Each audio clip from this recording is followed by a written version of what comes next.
Today at 1, the Prime Minister rules out cuts in public spending to balance the books. Liz Truss was speaking at the first Prime Minister's questions since last month's mini-budget, which provoked turmoil on the financial markets. What we will make sure is that over the medium term, the debt is falling. But we will do that not by cutting public spending, but by making sure we spend public money well. Does she think the public will ever forgive the Conservative Party if they keep on defending this madness and go ahead with a kamikaze budget? Well, it comes amid growing fears of a recession. Latest figures show the UK economy shrank unexpectedly by 0.3% in August. We'll be live with our Deputy Political Editor at Westminster and our Business Editor, and we'll be asking how the government can pay for its commitments without cuts in public spending. Also this lunchtime, Manchester Crown Court hears how a nurse accused of murdering babies on a neonatal ward tried to kill a premature baby girl on 2 consecutive night shifts. After the latest Russian attacks on Ukraine, NATO says sending air defence systems there is a top priority. And a BBC investigation shows how displaced families in Syria are begging for money on TikTok, which then keeps a big slice of the proceeds.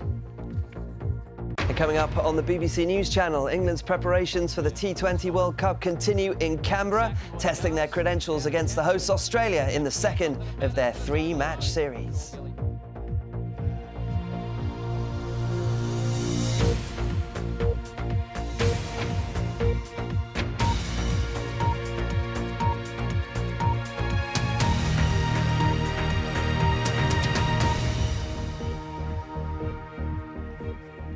Hello, good afternoon. In the last hour, the Prime Minister has said she will absolutely stick to her promise not to cut public spending. She was speaking at the first Prime Minister's questions since last month's mini-budget, which provoked turmoil on the financial markets. Well, the Labour leader, Sir Keir Starmer, said she should reverse what he called her kamikaze economic plan. It comes amid fears of a looming recession. Latest figures show the UK economy shrank by 0.3% in August. From Westminster, Leila Nathu.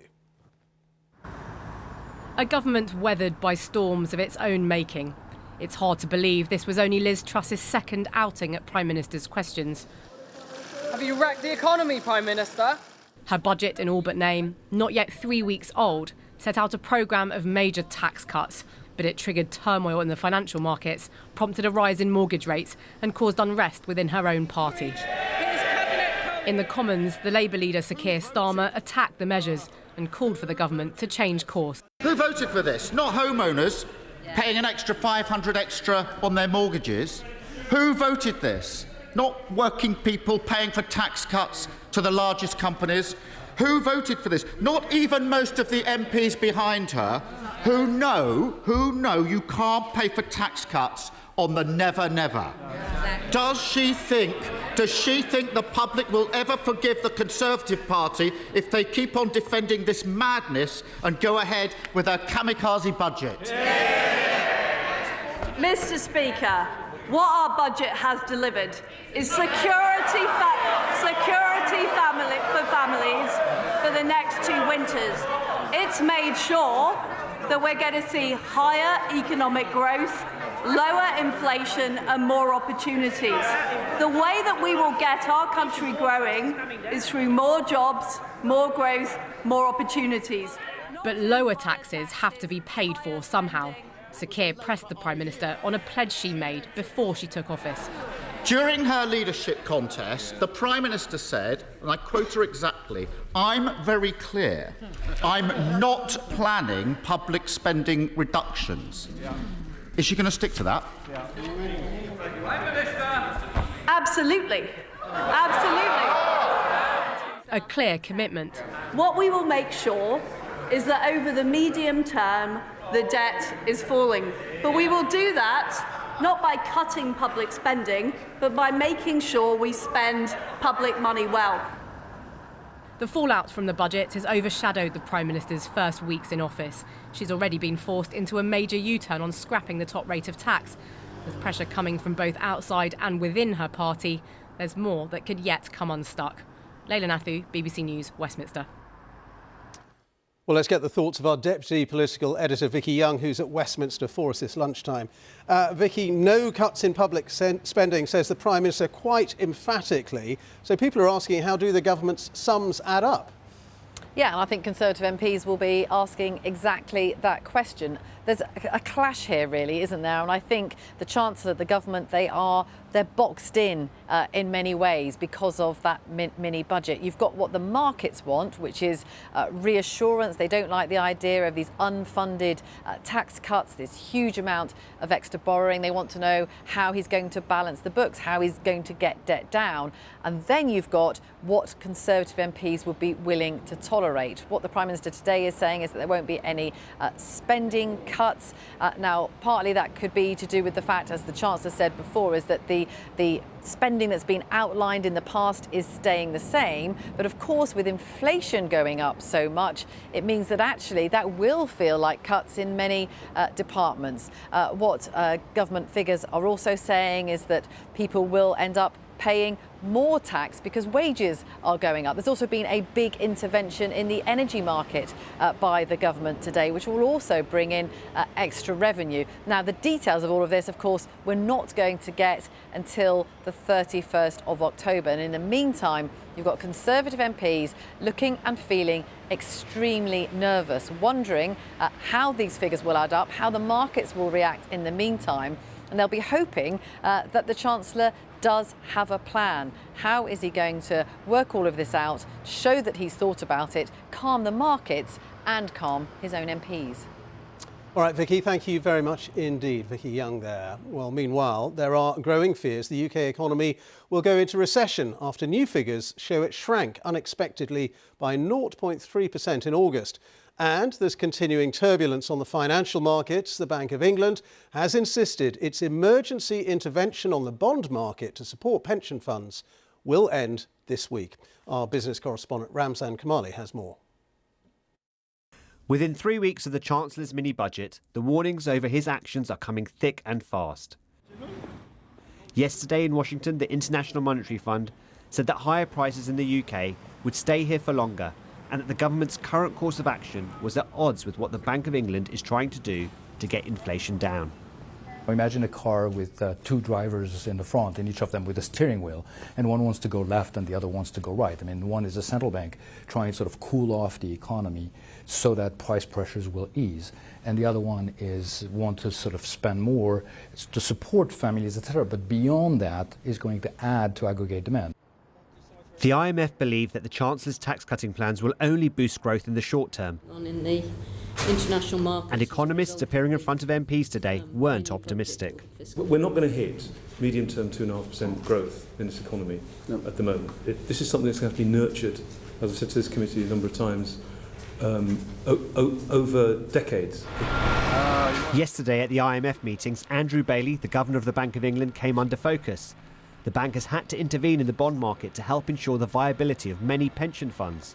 He insisted that the current bond buying programme would come to an end this week, a move not welcomed by the markets. Now sterling's fallen in response to what you've said, that they've got 3 days. Does that complicate matters? No, I'm afraid we have to. This has to be done for the sake of financial stability. Since the mini-budget on September the 23rd, the pound has slumped in value against the dollar and the cost of government borrowing has risen dramatically, which has sent fixed-rate mortgages rising at record speeds. The city is desperate for clarity on how the Chancellor's proposals will add up, and though he's brought that date forward to the end of this month, to many that's just not soon enough.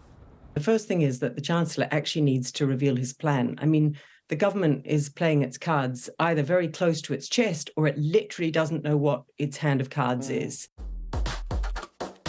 Growth right now also looks hard to come by. The UK economy unexpectedly shrank in August, and for small businesses like this sauce producer, things are already tough.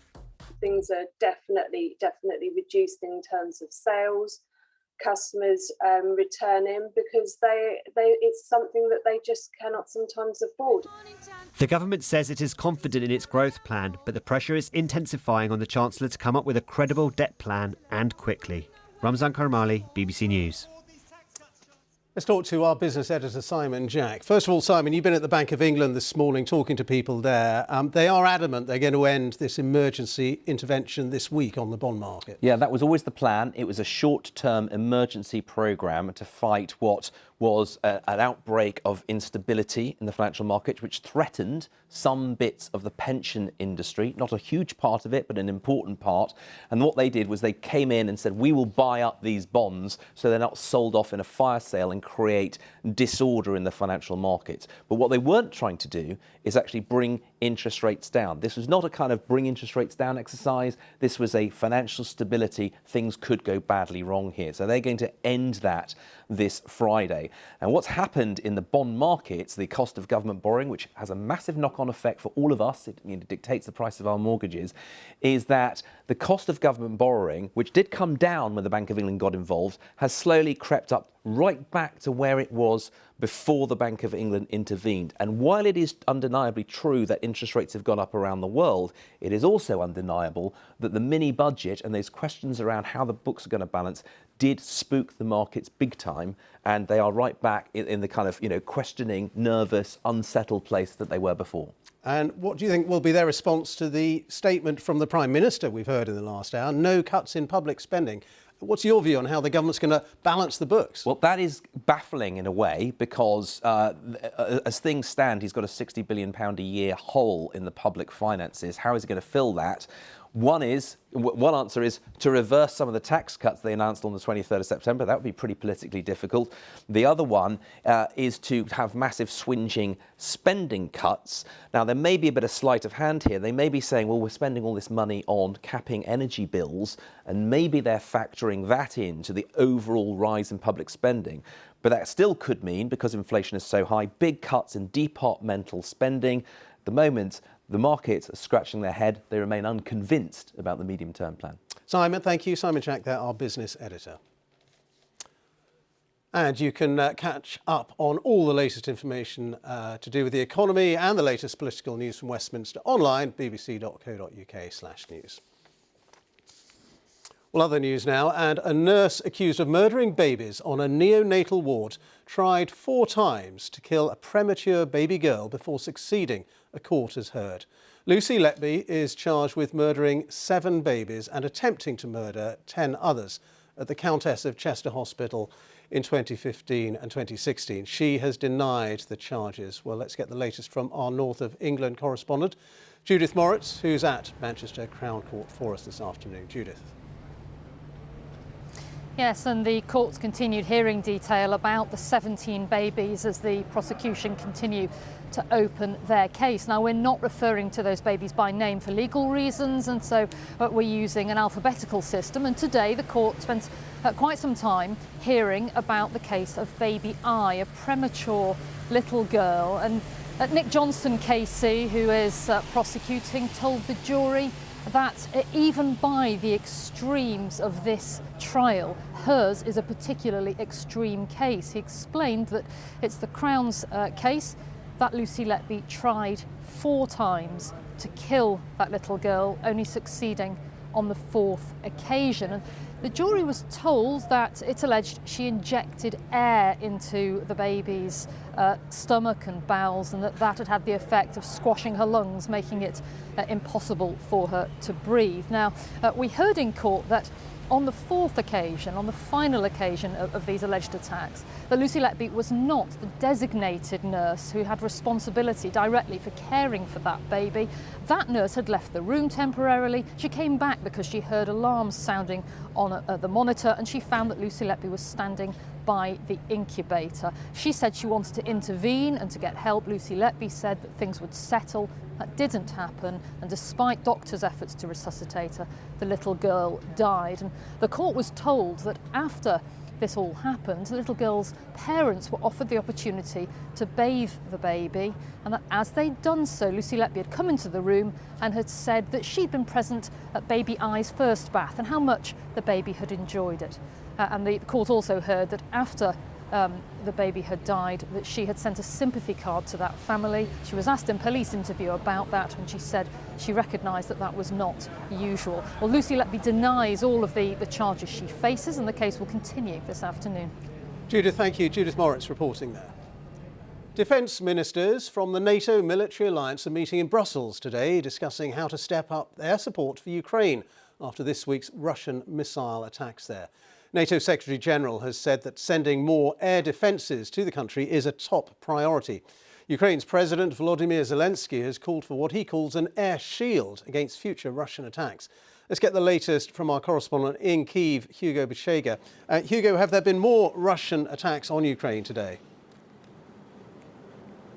Yeah, Ben, in Zaporizhia, a city in the south of the country that's become a frequent target by Russian forces, officials say a rocket hit a residential area overnight, creating a huge crater. There were no casualties. And this morning, 7 people were killed after a Russian attack on the Ukrainian-controlled town of Avdiivka in Donetsk. The governor said the central market was hit, saying that there was no military logic for such an attack. And this is what the Ukrainians have been saying, that Russia has been responding to military defeats on the battlefield by attacking civilian sites and civilian infrastructure. And the Ukrainians have been saying that they need air defense capabilities to protect cities from the threat of Russian missiles. At the NATO summit in Brussels, the US Defense Secretary said Ukraine had made some significant gains and changed the dynamics on the battlefield.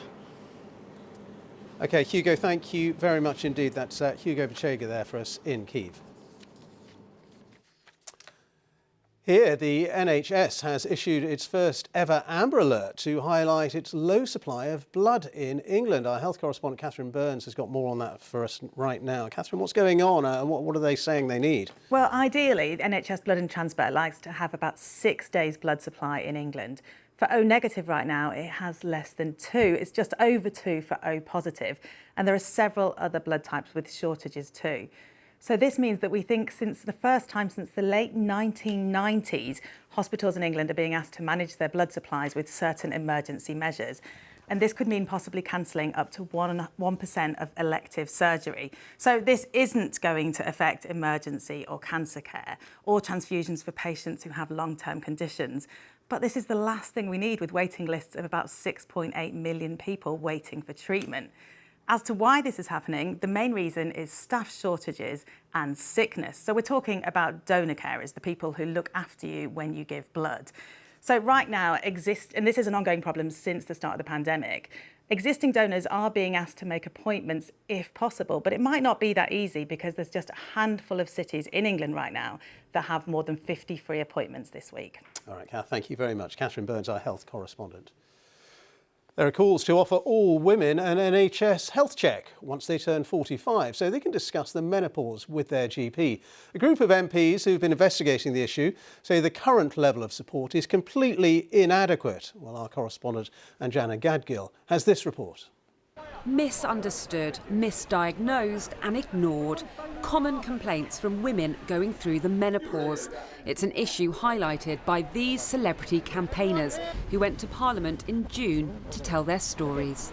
A heat that you can never imagine, like a fire was set at your feet, that grew further and further up into your body. Your hormones are always fluctuating, so you have this yo-yo effect. So sometimes you think, it's gone away, I've got it under control, and then it just comes back full force. Menopause usually happens between the ages of 45 and 55, when periods stop due to lower hormone levels. The months leading up to that are called the perimenopause, where symptoms can start, including hot flushes, night sweats and migraines.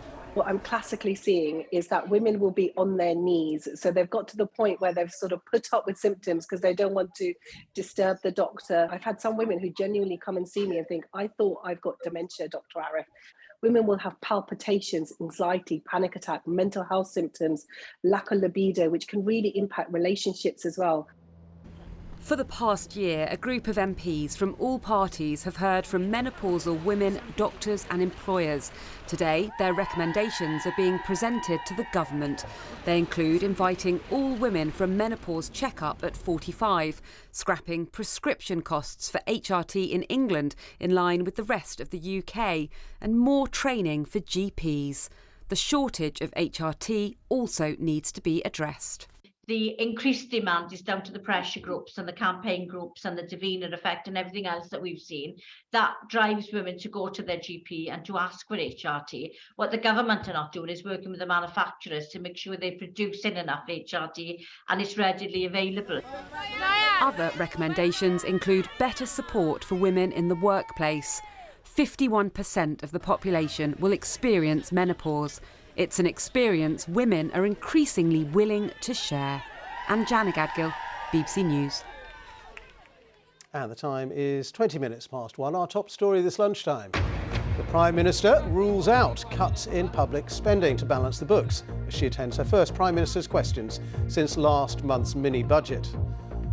And coming up, the image that won the Wildlife Photographer of the Year award. We'll be talking to the woman behind the camera. Coming up on the BBC News channel, smiling now, but it's not been an easy season so far for Jurgen Klopp's Liverpool. They play Rangers tonight in the Champions League with a win, sending the Scottish side out of the competition.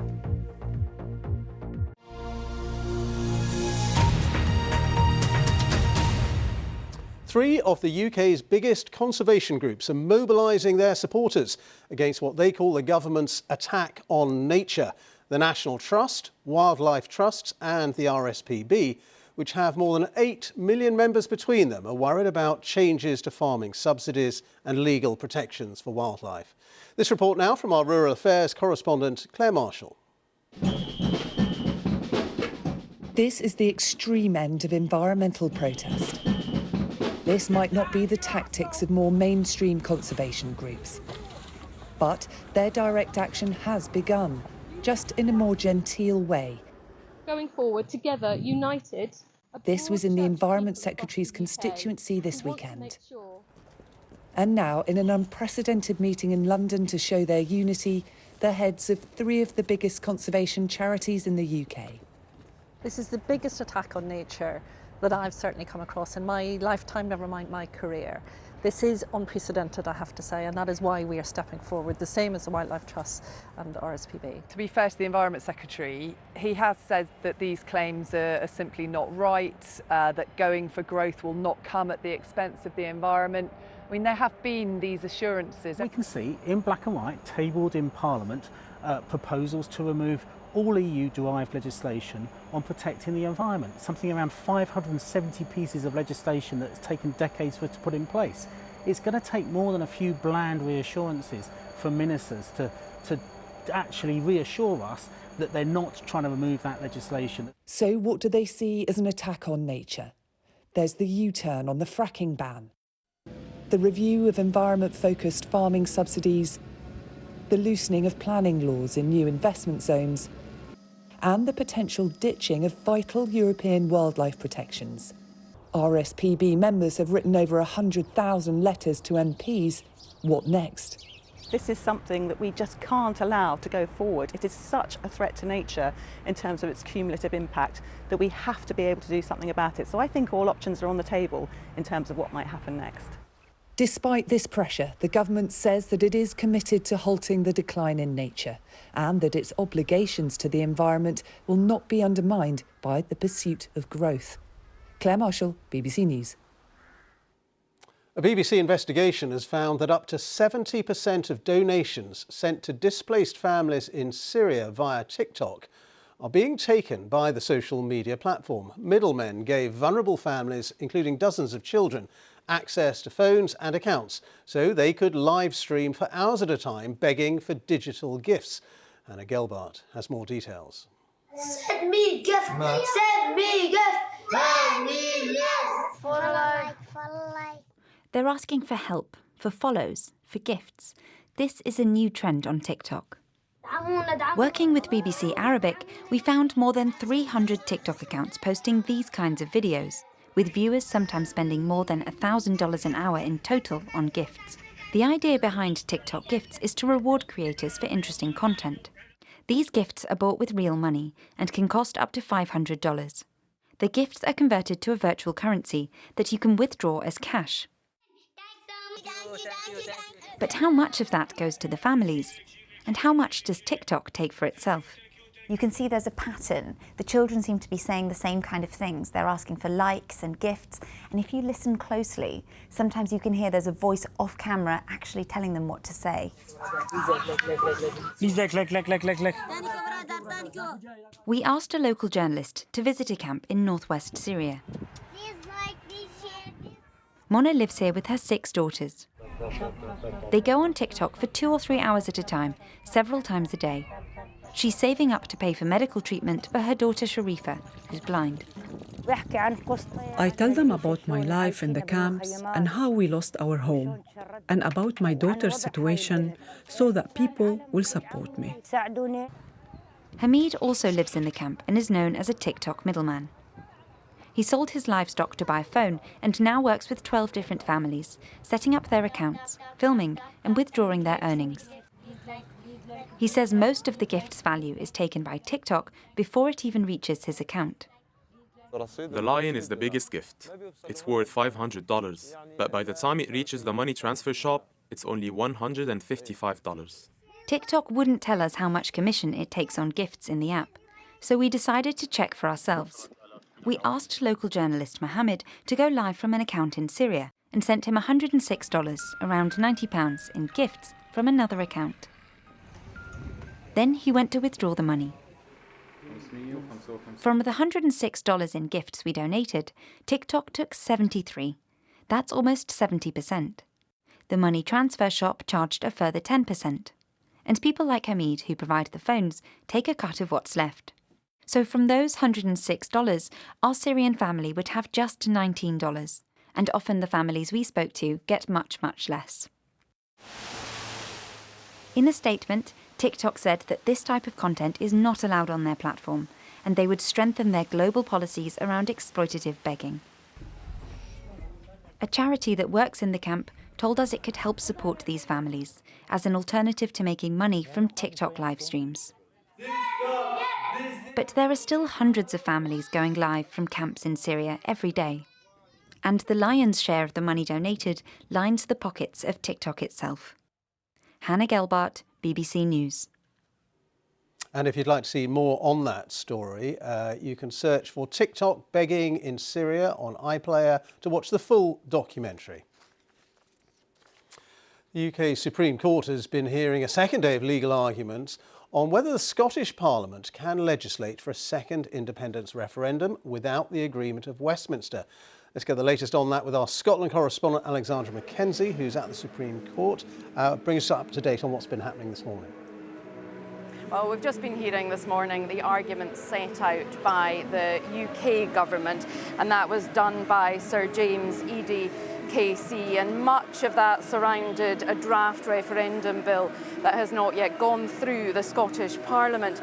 Yesterday, the Lord Advocate for the Scottish Government said she told the court that she didn't have the confidence to clear that to go through the Scottish Parliament, and had brought that to the Supreme Court to get some legal clarity. Sir James Eadie said that courts don't normally rule on unfinished legislation, and he said it must be completed before it's brought to the Supreme Court. Now, he also said that the Lord Advocate was right not to sign off that referendum bill, and it was perfectly obvious that the Scottish Government was seeking to end the Union. Alexandra, thank you very much indeed. Now, a mountain gorilla, an algae bloom suffocating a lake in Guatemala, and bird courtship rituals. Just some of the winning images of this year's Wildlife Photographer of the Year competition. But it was this picture of male cactus bees surrounding a single female that was crowned the overall winner. Our environment correspondent Matt McGrath has the story. Every year in the hot deserts of the southern US, the normally solitary cactus bees gather in large numbers. When a female emerges from a burrow in the ground, the desperate males descend, and a fierce scrum ensues as they grapple for the chance to mate. This dramatic picture of the buzzing bundle was captured on a Texas ranch by photographer Karine Eigner. Only the fifth woman to win the grand title in the competition's 58-year history, the judges praised the picture's movement and intensity. what I hope this picture does is bring to light this other world of beauty and all these lives that are going on that we don't even know about. And what I want this to do is to bring awareness and to get people to pay attention. Some 38,000 entries competed for this year's prizes. These ranged from this mournful photo of the last living moments of a much-loved mountain gorilla to the death of a lake as algal blooms poison the waters in Guatemala. There are also humorous scenes as polar bears make themselves at home in a deserted house in the Russian Arctic, while the cruel beauty of nature is also captured as a rat snake snatches a bat in midair. This amazing close-up of a whale's mouth was captured by 16-year-old Catanyo Wutichaitanakorn from Thailand. The hairy baleen plates are used to filter food. You can even see tiny anchovies flying through the air as they try to escape. All the winners and runners-up will be on display to the public at the Natural History Museum in London from next Monday. Matt McGrath, BBC News. All right, let's get a picture of what the weather's doing. Chris Fawkes has got the latest forecast. Yes, perhaps not so inspiring today, Ben. We've got slow weather changes today, but some big contrasts from place to place. For many of us, it's quite cloudy. We have seen some rain in Scotland this morning, but that will tend to ease, I think, as we go on through the day. We have also seen some sunshine coming through the clouds. A lovely picture here from Havant in Hampshire. The satellite picture shows the extent of today's cloud. Just a few breaks coming and going across the south, the Midlands and East Anglia. And we've got some clearer skies to the northwest as well. But in between, a lot of clouds today. And we've got some rain showing up on the radar picture. Most of it is actually falling along this cold front that will continue to push eastwards over the next few hours. And as it does so, we'll eventually get something a little bit brighter coming in from the western Scotland and into Northern Ireland as well. So becoming drier and brighter here, but cooler. Some wet weather for Wales, parts of Northern England and the Midlands, but East Anglia in the southeast should stay dry until after dark. Now, overnight tonight, there is the threat of some more rain, and it could become quite extensive for a time, perhaps across parts of Wales, the Midlands, East Anglia, but the wettest weather will always be across the south of England. Here, temperatures 10 to 12 degrees. It's going to be a mild night, but with clearer skies for the north of the UK, it's cold enough to give some patches of frost in the countryside. And that's something that gardeners might want to take note of. So tomorrow, a chilly start to the day, most of us having a bright enough start, but there are a couple of zones of rain, one affecting the south, perhaps East Anglia too, and another area of rain coming in across the northwest. Between these, well, probably Wales, Northern England, into eastern areas of Scotland having the best of the dry and bright weather. Still mild across the south, the temperatures a couple of degrees above average, but temperatures close to normal for the time of year in Scotland. Friday sees another weak weather front move in off the Atlantic. Again, no great amounts of rain from that, but we'll see some blustery showers following into the northwest of the UK. So starting off Friday morning, maybe a few mist patches around. Here's that very weak weather front continuing to bring a bit of rain into Northern England and North Wales, with those showers lining up into Western Scotland and Northern Ireland. Some of them could be accompanied by an odd crack of thunder. Temperatures still mild, 16, 17 for Cardiff and London. But 10 or 11, a bit disappointing really for this stage of October across the north and west of Scotland. The weekend we continue with an unsettled weather pattern. Low pressure dominates, weather fronts moving the way eastwards across the UK with some fairly tightly packed isobars showing on the charts. It's set to be quite a windy weekend as well. I think we could get gusts of around 40 to 50 miles an hour, so gales for some of you on Saturday, with bands of rain or showers moving from west to east, but not a complete washout. There will be some brighter moments at times. Ben. All right, Chris, many thanks. And that is all from the BBC News at 1. So it's goodbye from me, and on BBC One Now, we'll join the BBC's news teams where you are. Have a very good afternoon.